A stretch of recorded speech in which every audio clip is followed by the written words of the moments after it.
Vaina chuan guitar lesson thar kan zir ho lenga vaina kan zir ho le tur chu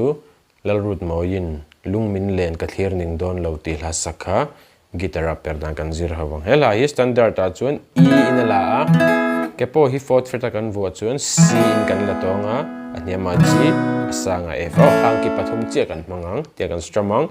down down up ti khana bul changa top thengena kwal leng down up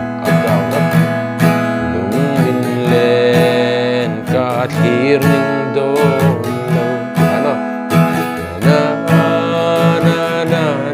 na tikana la pum pui chu kan strum chuak leng a